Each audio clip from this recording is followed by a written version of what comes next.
Dans cette vidéo, nous allons apprendre à réduire les expressions. Tout d'abord, c'est quoi réduire une expression? Réduire une expression littérale, c'est de l'écrire avec le moins de termes possible. Si je prends la première expression, j'ai combien de termes? 1, 2, 3, 4 termes.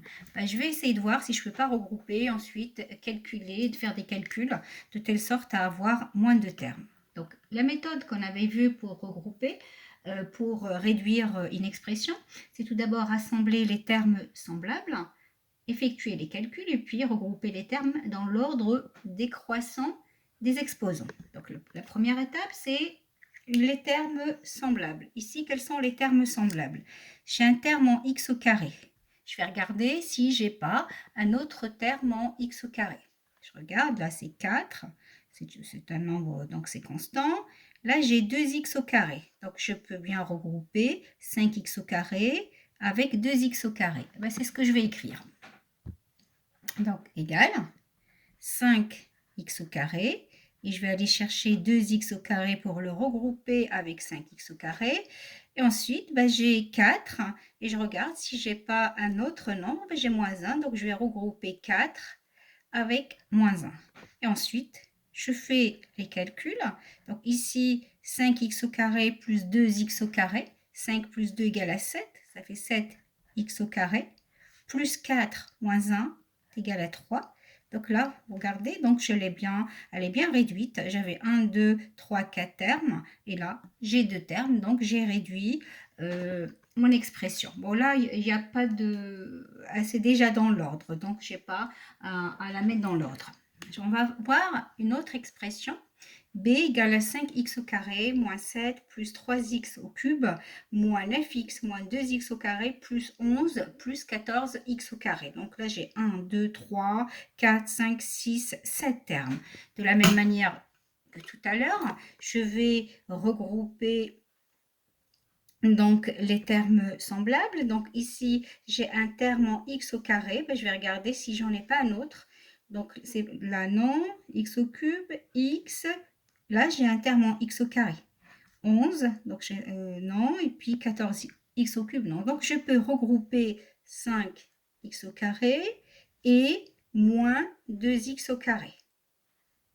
Ensuite, ici, j'ai moins 7. Je vais continuer comme ça. Je vais regarder les autres nombres. Donc là, non, ce n'est pas une constante. Ce n'est pas constant. J'ai 11 ici. Donc, je vais regrouper moins 7 avec 11. Donc, j'arrive à mon troisième terme. 3x au cube. Je vais regarder si je n'ai pas un autre terme en x au cube. Je regarde. Là, j'ai 14x au cube. On ne voit pas bien, c'est un 3. Donc, je vais regrouper 3x au cube avec 14x au cube. 3x au cube plus 14x au cube. Et qu'est-ce qui me reste? Donc, j'ai fait les termes en x au carré, j'ai fait les constantes, j'ai fait les x au cube, et il me reste les termes en x. Les termes en x, j'en ai qu'un, j'ai que moins 9x, j'en ai pas d'autres pour le regrouper avec.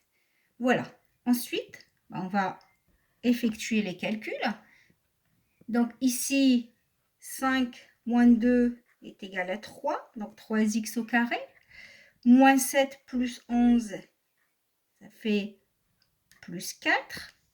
Plus 3x au carré, plus 3x au cube, pardon, je me suis trompée là, c'était x au cube, plus 3x au cube plus 14x au cube. 3 plus 14 est égal à 17, donc ça fait 17x au cube. Et enfin, le dernier terme, il ne faut pas que je l'oublie, moins 9x. Voilà.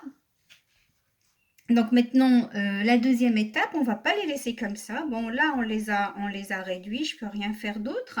Donc, on va les regrouper donc, dans l'ordre décroissant des exposants. C'est-à-dire, je cherche quel est l'exposant, quelle est la puissance la plus grande. La puissance la plus grande, c'est 3. Et donc, je vais commencer par 17x au cube. Ça, c'est fait.